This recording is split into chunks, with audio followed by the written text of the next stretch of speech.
Welcome back, everyone, to another reaction video. Well, it's been a while since we visited our friends at the American Battlefield Trust, who just went over 400,000 subscribers. If you're familiar with my channel, you know, number one, that the American Civil War is probably my greatest passion when it comes to history, and there's nobody who knows this stuff like guys like Gary Edelman and Chris White from the American Battlefield Trust, who have become friends of mine. And I have the privilege this summer of being a part of their Teacher Institute, along with my friends JD and Andrew. We're going to be among the keynote presenters for their Teacher Institute in New Orleans this summer. We're doing an event together, so I'm pretty excited about that, but I'm also just really excited to spend some more time with my friends who I've gotten to know and I have incredible respect for. Gary is the chief historian for the American Battlefield Trust. Chris is, I think, the deputy director of education, and they both know infinitely more about these battles in these places than I ever will, and I pride myself on my knowledge of the Civil War. So today, we're going to take a look at their video, their animated battle map on the Wilderness to Cold Harbor, Grant's Overland campaign. We are in the midst right now of the 160th anniversary of these battles. We're talking about Wilderness, Chickamauga, Spotsylvania, the Wilderness, Spotsylvania, North Anna River, and Cold Harbor, some of the bloodiest battles of the Civil War, certainly the most bloody campaign of the American Civil War. And they have been doing an amazing series of videos from those battlefields that you have to check out. So the link is in the description to this particular video, but I would encourage you, if you have any interest in the American Civil War, that should be your #1 resource for Civil War content. They don't just do Civil War, but primarily that's what they're focused on. I also have a new channel dealing with the Civil War. It's called Stories of the Civil War. It'll be the depository for all of my original content on the American Civil War, including a bunch of new original content coming very soon. So I hope you'll check that out as well. That link is in the description. Let's go ahead and dive into this one.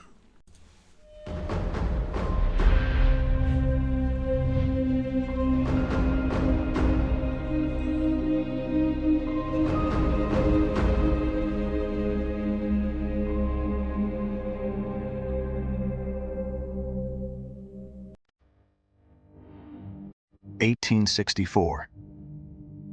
The Civil War enters its 4th year.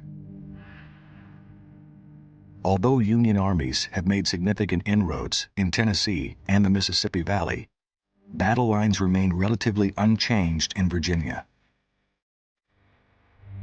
At last, Lincoln finds a general who will fight. So that particular picture, probably the most famous picture of Grant taken during the war. You see his 3 stars there. This was taken at Cold Harbor, I believe, in the immediate aftermath of the battle there. Ulysses S. Grant is appointed commander of all Union armies.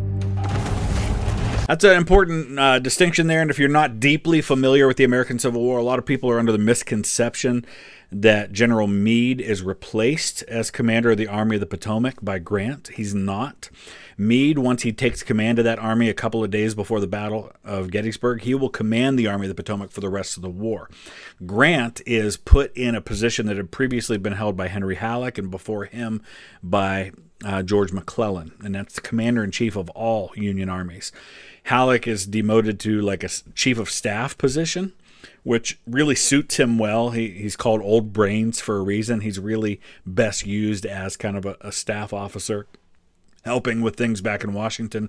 But Grant insists he's going to go into the field. And the most important thing Grant does, it's not him taking on Lee. It's his coordination of all of the armies in one simultaneous movement. The armies in Virginia, and there are several in Virginia, the armies in the West under Sherman. And all of this is going to put pressure on the Confederacy that should have been done from day one. He determines upon a simple but novel strategy. Advance simultaneously with all his forces on key enemy centers. Why is this important? Because previous to this, the Confederacy's bouncing armies around wherever the threat is at any one time. Longstreet, who fights at Gettysburg, then goes west with his corps and fights at Chickamauga. So you have these guys who fight in the 2 bloodiest battles of the war in completely different theaters of the war. One battle in Georgia, one battle in Pennsylvania, but just a couple of months apart. The Confederacy can't be allowed to get away with that, and Grant understands that. Grant makes his headquarters with his largest force, the Army of the Potomac, a well-fed, well-supplied, and well-rested army that was ready for the coming ordeal. They haven't, at this point, fought a major battle since Gettysburg. I mean, there have been some battles, there have been some skirmishes, there have been some casualties. Obviously, you continue to lose men in camp because of disease. There hasn't been a major battle since Gettysburg. Confederate General Robert E. Lee understood the realities. His army of Northern Virginia is outnumbered nearly 2-to-1. Supplies are scarce. Obliged to conserve resources, he must fight a defensive war. With luck, his undaunted army will hold back Yankee invaders until fall presidential elections can potentially change the political landscape. The Union Army breaks camp on the evening of May 3rd. The men on both sides have little concept of the horror that lies ahead. The fighting in the coming weeks will kill and wound more of them than at any other time in American history.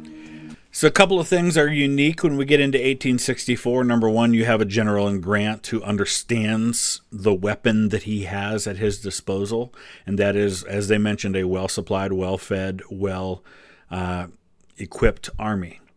He's got a manpower advantage. Now, Lee has some advantages too, and there are some things that he's going to do in this battle in these battles that hasn't been previously done, at least not on this grand scale. Number one is we're getting into kind of a little bit of a preview of World War I, where you're going to see a lot of trench warfare. You're going to see a lot of digging in. That means that Grant's facing an opponent that's in better defensive positions than they have been by and large. There have been examples of this, right? Fredericksburg, for example, on Marie's Heights, they're well dug in. They're behind a stone wall. And you have field fortifications thrown up in battles all over the place, but nothing on this scale. Grant's got a huge army, yes, but many of these men are new. Many of them have been on garrison duty, like some of these heavy artillery units that have been in forts around Washington that are now pulled into the field for the first time. He's got a lot of generals who haven't led at the level of command that they're at. He's got to supply this army, and that's a big logistical nightmare to supply 100, 120,000 men, to coordinate those movements, to stay in constant communication. So there are challenges on both sides.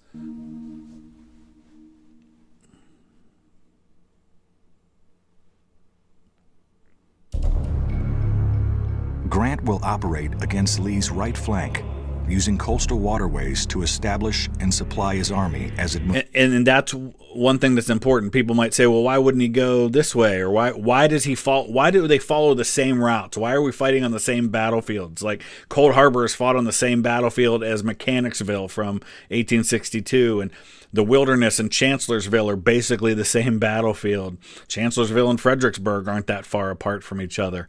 Why are they fighting on all these same battlefields? Well, it's because the route between Washington and Richmond requires that you stay on a particular axis of attack so that you can supply your forces by these different waterways and by railroad. And so you're limited in terms of where you can go. Moves. But to carry out this plan, Grant has to advance into the fabled Wilderness, a 70-square-mile tract of dense woods and thickets, poorly mapped, with few roads. Its thickets will neutralize Union superiority in numbers and artillery. And this is why when people start saying, well, Grant had this massive manpower advantage, of course he was able to just hurl men at Lee. Well, like I said, Lee has two very strong advantages going for him here. Number one is that the Wilderness neutralizes Grant's manpower advantage because they have to attack down roads. And so the roads are bottlenecks where you can hold with a small number of men. But also he knows the terrain better than Grant does. Grant hopes he can get through it before Lee reacts. Lee does not allow this to happen. He sees that Grant's right is vulnerable and moves with Richard Ewell's 2nd Corps on Orange Turnpike and A.P. Hill's 3rd Corps on the Plank Road. James Longstreet's corps, recently arrived from East Tennessee, has greater distance to cover. Morning, May 5th. Armies collide on both thoroughfares as the struggle develops into two distinct battles, separated by trackless wilderness. And if you ever visit some of these battlefields, now granted, the wilderness battlefield's tough to visualize now because there's a lot of housing developments and things like that. A lot of it's been cleared out. But go to a place like down in Mississippi, to a place like the battlefield, the first battle that is fought there. Why can't I remember the name of it? So what I was thinking of was Port Gibson, and the Battle of Port Gibson takes place in this place that even today, we went there on the tour that I led a couple of months ago, and it was hard to get there because it was dirt roads that were washed away. It was a nightmare, and basically you had these two roads going through this wilderness, and the Confederates were able to hold those two roads with just a couple of brigades against two entire corps because of the nature of the terrain. Same thing's happening at the wilderness. Completely neutralizes all the advantages that Grant has. Governor Warren's 5th and John Sedgwick's 6th Corps go into position on the right, centered about a clearing called Saunders Field, while Hancock's 2nd Corps occupies the strategic Brock Road intersection. Bitter but inconclusive fighting rages until dark. Grant prepares to deliver a decisive blow come morning. Meanwhile, the Confederates, exhausted and disorganized, anxiously await Longstreet's arrival. So remember, Lee has 3 corps.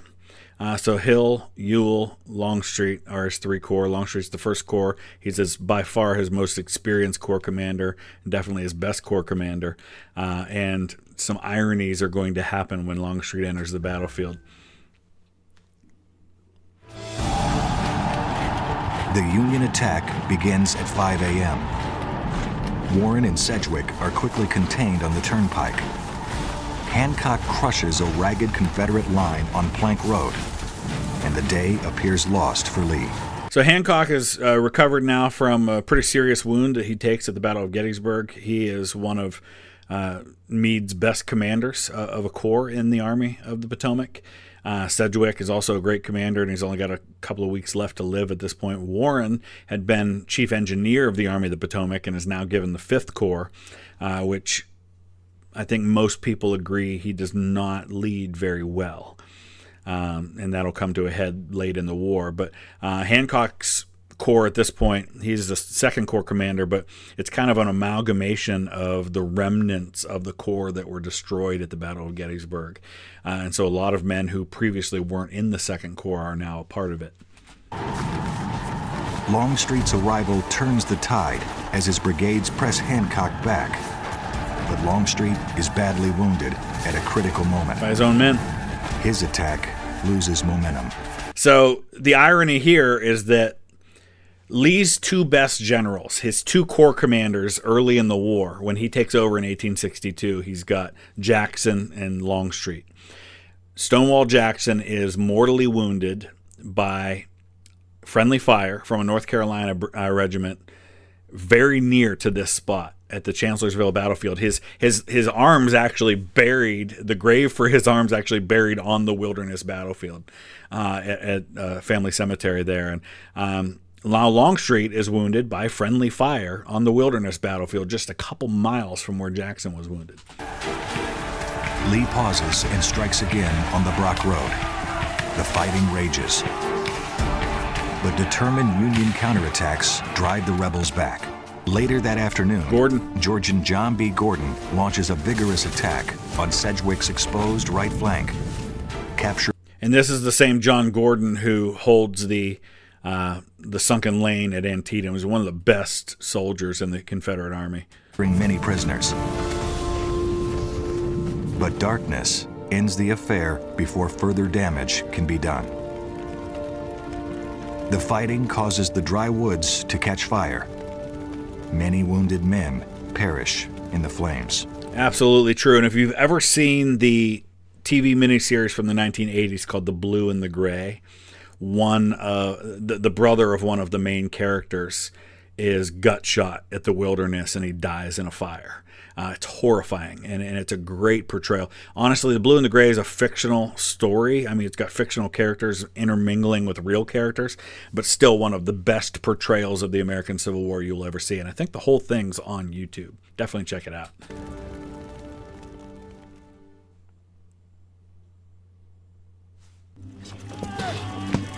Digging in. Both sides fortify their positions. Earthworks and trenches scar the landscape for miles. Stalemate ensues. Soldiers are exhausted. Nearly 30,000 have been killed, wounded, or captured. Imagine the psychological impact of having to dig in, being in this wilderness where you can't see what's going on. There have been other battles like this. Chickamauga is the same way in terms of just command and control being a nightmare because of the terrain. But your buddies are out there wounded in front of you. You're behind these fortified positions. You know if you come out, you could be shot. You hear them screaming. The fires are raging. You can smell the bodies burning. This must have just... And this is on the same battlefield as Chancellorsville, where many of these guys had lost other friends the year before. Horrible. This 3-day fight in the wilderness is the 4th bloodiest battle of the war up to that time. Both commanders have learned something about each other. Grant discovers Lee's army is more formidable than any opponent he has faced. That's absolutely true. Open flanks. In both cases, that's true, right? Lee hasn't faced anybody like Grant before, and Grant hasn't faced anybody like Lee before. Led to embarrassing reversals. Grant will ensure that this does not happen again during this campaign. Lee realizes his opponent is a man of different character. Yep. Grant is not retreating as his predecessors had. Instead, Grant pushes southward toward the crucial crossroads at Spotsylvania Courthouse. Yeah, Grant will say this army's taken its last backward step. And if that attitude had been present in, say, 1862 Richmond Falls, I mean, honestly, and this is not even about Grant. It's really if Meade had commanded the army in 1862, if Hancock, if Sedgwick, if any number of these guys had been, Reynolds had been in command of the Army of the Potomac in 1862 Richmond Falls. I'm not saying the war ends, but Richmond Falls in 1862. Union morale skyrockets. Grant is continuing the advance on Richmond.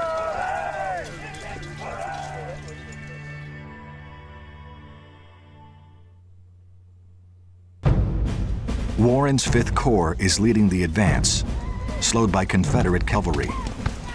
Warren reaches a clearing near Spotsylvania called Laurel Hill, but Lee has won the race to the crossroads. The path ahead is blocked by Joseph B. Kershaw's veteran division. So this is, again, why it's important that you know the roads, you know the terrain, you know this part of the country. You've obviously got a number of men in Lee's army who are from this area, who know this place, and that's going to give them an edge when trying to navigate. They also have fewer men, which, again, allows you to move quicker. And so Grant is slowed down by these factors, and this allows Lee to once again get between him and Richmond. Confederate forces quickly dig in, creating a formidable defensive position. George Meade, Army of the Potomac commander, orders Sedgwick's 6th Corps to support Warren in the attack on the Confederate position at Laurel Hill. It does not go well. Delays and ultimately concentrated rebel fire halts the attack. As the balance of the armies come up, the battle lines extend for miles. Both sides dig in and prepare for the... Again, there's that key. Both sides are digging in. This is turning into trench warfare. ...upcoming ordeal. Union Cavalry Commander Philip Sheridan cuts loose on a raid towards Richmond.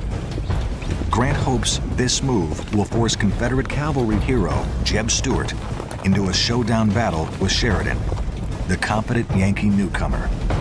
3 days later at Yellow Tavern, Sheridan found his path blocked by Stuart. A sharp skirmish ensues. Jeb Stuart is mortally wounded, and dies the next day. Young guy. A lot of these are really young guys. These are guys, many of these high-ranking generals just graduated from West Point in the 1850s. And Stewart's one of those guys. Stewart had led some infantry. For example, he took over for Stonewall Jackson when Jackson was wounded at Chancellorsville. And so this was a pretty big blow to Lee. Imagine you've lost Jackson, you've lost Longstreet, and now you've lost Jeb Stuart. These are kind of his three right-hand men for the last couple of years, and now he's lost all three of them.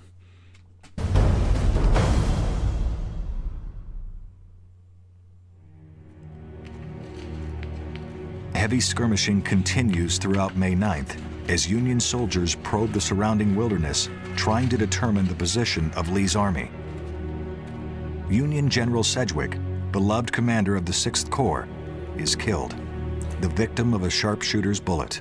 So they call him Uncle John Sedgwick, and he very famously issues the last words, "They couldn't hit an elephant at this distance," after having been wounded. There's some indication he said it twice, a couple of minutes apart. He did not get hit mid-sentence, which is the way people often describe it. But he definitely was killed, and it was beloved, and he was the highest-ranking Union soldier killed in the American Civil War. A lot of people will say, well, what about James McPherson from Ohio, who commanded an army down in Virginia or down in Georgia and was killed during the Battle of Atlanta in July of '64. Well, by date of rank, which is what matters when talking about seniority, Sedgwick was the highest-ranking general killed in the Civil War on the Union side. Grant has received reinforcements in the form of Ambrose Burnside's 9th Corps. And Burnside, this is, again, speaking of date of rank and seniority and things like that, Burnside's 9th Corps is not a part of the Army of the Potomac, even though it's fighting with the Army of the Potomac. And one of the reasons why is because Burnside outranks Meade by date of rank. Burnside's a former Army of the Potomac commander himself, and so there's some question about whether Burnside could serve under Meade, but this hasn't necessarily been an issue. For example, when Meade takes command of the Army of the Potomac in late June of '63, he's outranked by Reynolds, he's outranked by Slocum, and these guys both kind of say, hey, I've got no problem setting aside my right to seniority here. I'll serve under Meade, and they support Meade for that position. But apparently a different set of circumstances with Burnside. He orders Burnside to advance on Spotsylvania along the Fredericksburg Road. This forces Lee to bend back his right flank, creating a vulnerable bulge in his lines, dubbed the Mule Shoe. Meanwhile, Lee entrenches his line and continues to improve it. Confederate artillery is positioned to pour crossfire upon any attacking column. Yeah, and this is going to be one of the nastiest places to be involved in a Civil War battle at any point. I mean, it is awful, and the fighting goes on for a long time here. After Sedgwick's death, Horatio Wright assumes command over the 6th Corps. He spies a weak point in the Confederate line and orders Colonel Emory Upton to exploit it. With 12 hand-picked regiments, the carefully planned attack advances in lines 4 regiments deep. Yeah, and this is Upton's baby, this plan. This is a relatively low-ranking guy to be making the decision about this attack plan. He's a colonel.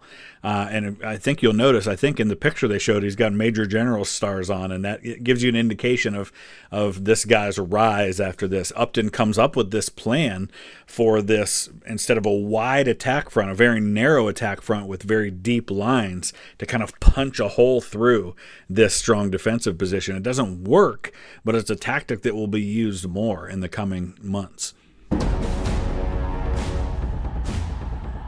It's an innovative idea.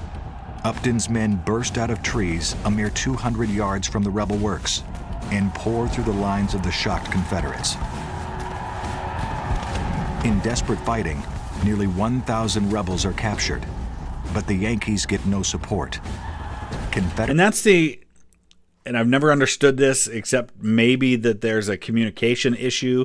There's so many times in the American Civil War where a breakthrough happens, but then it's unsupported and it has to fall back. Meade breaks through as a division commander breaks through Stonewall Jackson's line on the Confederate right at Fredericksburg, and that could have led to winning the battle, because the Marie's Heights attack was only a feint to pin down Longstreet on the Confederate left while the Union broke through on the right. Meade breaks Jackson's line and gets no support, and even though there are tens of thousands of Union soldiers available there, it just makes no sense to me. Confederate reinforcements force Upton's attackers to retreat, abandoning their dead and wounded. Although a failure, this sort of attack was revolutionary in concept and execution. It will be used again.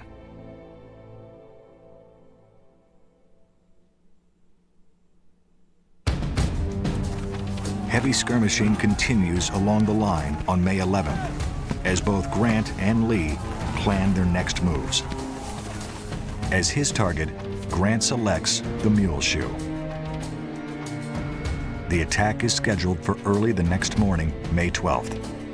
Throughout the day and well into the evening, Union troops move into position. Meanwhile, Lee uncharacteristically misinterprets Grant's intentions. He thinks Grant is about to retreat and removes key artillery pieces from the Mule Shoe. Modeled upon Upton's charge, a massive Union attack, spearheaded by Winfield Scott Hancock's veteran Second Corps, roll over the Confederate line. 5,000 rebels are captured, including 2 generals and numerous cannons. In desperate straits, Lee coordinates a series of counterattacks that drive Union forces back.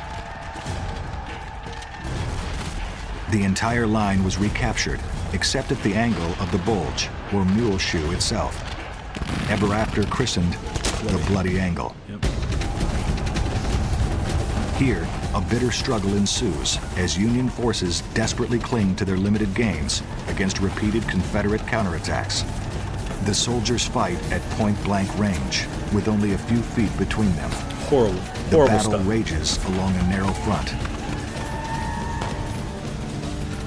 After 18 hours of constant combat, the Confederates withdraw to a hastily constructed reserve line.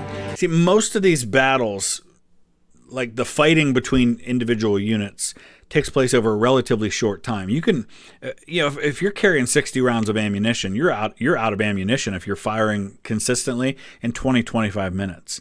So for fighting to go on in the same spot for almost an entire day, for 18 hours, you can just imagine the number of men that are being poured into this, the resupply that's happening, the exhaustion, the desperation of it all. I mean, this had to have been one of the most horrible places in the history of warfare when it comes to the carnage that was happening here.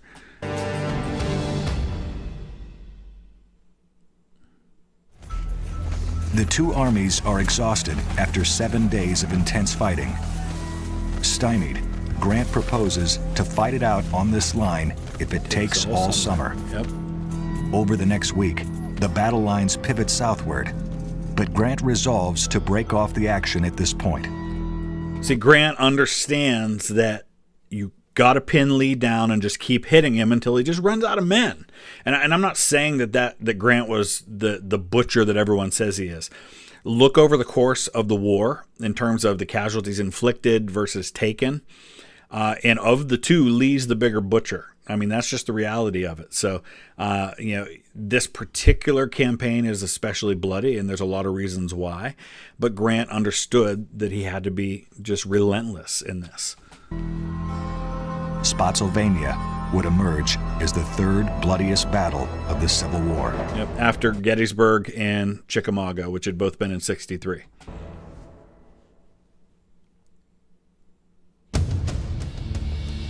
In a bold move, Grant quits the field, hoping to turn Lee's right flank again and make for Richmond. Lee, however, knows his intentions and races for the North Anna River, 20 miles to the south.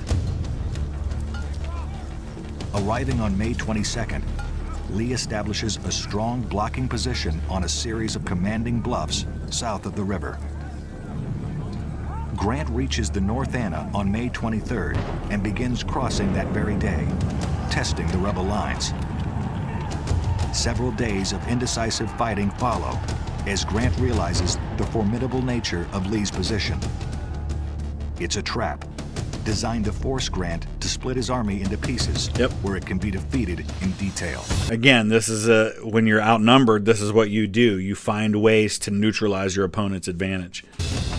Grant withdraws across the river and once again advances around the Confederate right flank in search of an opportunity to catch Lee's veterans in the open, away from field fortifications.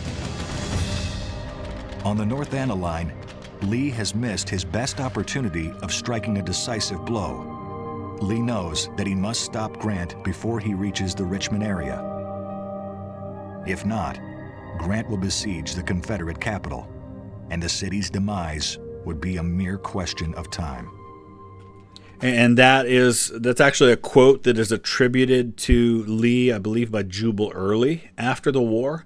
He'll say that Lee basically said to the effect that if Grant gets them pinned in around Richmond and Petersburg, then it's just a question of time. And there are people who argue that he never said that, but that's what Early says he said.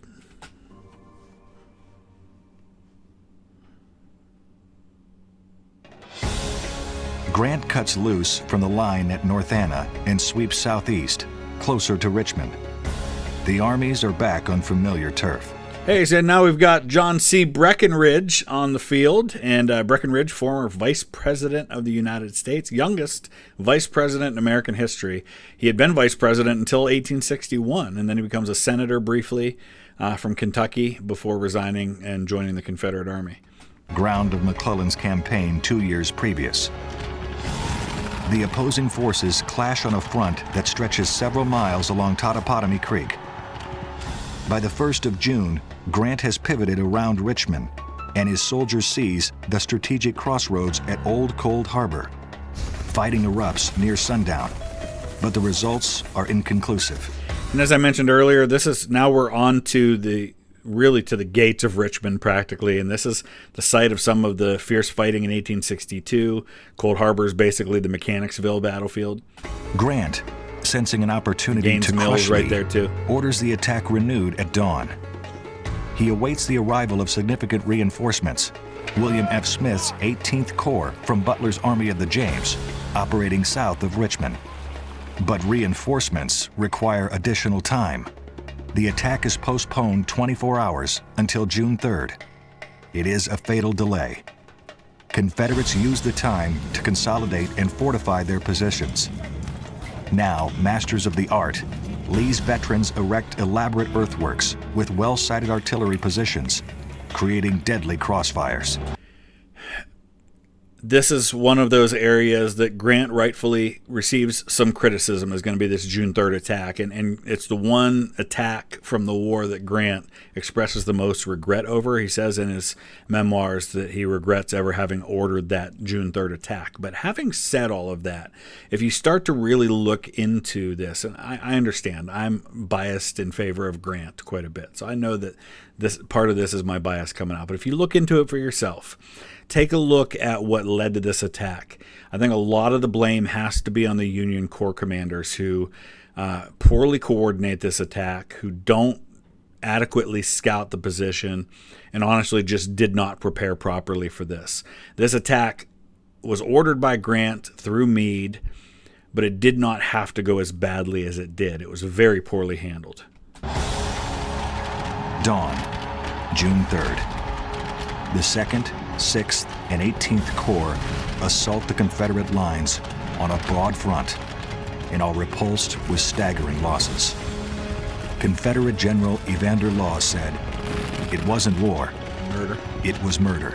And I've been on most of the major Civil War battlefields, and there are a few places that you feel the sadness, the weight, I can't even really adequately describe the quality of it. There's just an energy about that place where that assault happened, and very little of the Cold Harbor battlefield is preserved. The American Battlefield Trust is working on that, but there's a lot of housing developments and stuff right there, and but you feel it. It's a very sad place.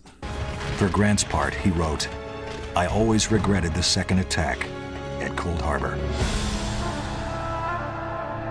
Once more, the two armies are in stalemate. Grant is unwilling to admit defeat and plans future operations. Meanwhile, conditions on the field are unbearably inhumane. No truce is declared to bury dead or recover wounded lying between opposing forces.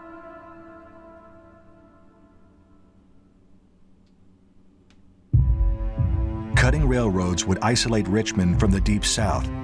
Grant decides to take the war across the James River and strike Richmond from the south via the railroad center at Petersburg. Fooled, Lee fails to see his enemy's intentions. Yeah, so this is one of those examples where Grant outsmarts Lee, but there's like kind of this quirk of fate where Lee kind of like stumbles into stopping Grant's attack on Petersburg. And Grant withdraws from the Cold Harbor line unmolested by Confederates. Union forces are reinvigorated by the mere sight of the James River. And the rate at which they get this bridge up and just the logistical hoops that they jump through are really impressive by the Union Army here. The horrors of the wilderness lay far behind. Most crossed the wide river on lengthy pontoon bridges, an engineering feat thought to be impossible by many. The Overland campaign is over. There had never been such a bloodletting upon this continent. Yeah. From the Rapidan to the James River, the butcher's bill was more than 80,000 men killed, wounded, and missing. All in less than 6 weeks.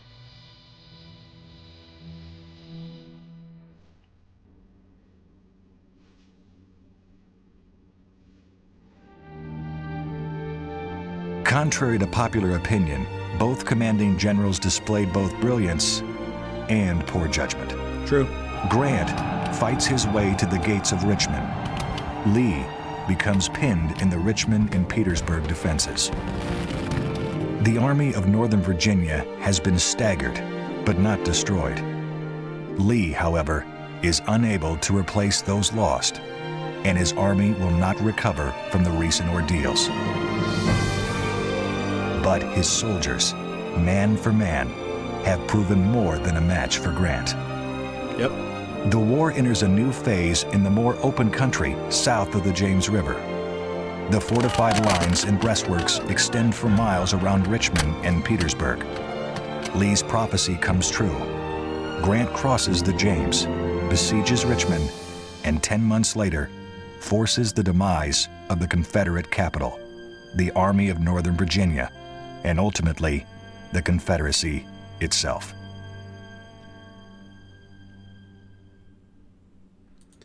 All right, so encourage you to support the American Battlefield Trust. Check out their channel. Check out my new channel, Stories of the Civil War. I'm going to be uploading all of my original content that's already up from the Civil War on this channel is going to go over there, but also some new stuff. My visit to Charleston, including the H.L. Hunley, and kind of behind-the-scenes look at the lab where they're restoring everything they found in that Confederate submarine. You're going to see my visits to Fort Sumter and Fort Moultrie. You'll see a bunch of other stuff from the Civil War, some recent stuff I shot at Gettysburg that hasn't gone up yet. So hope you'll check all of that out. Thanks for watching. We'll see you again soon.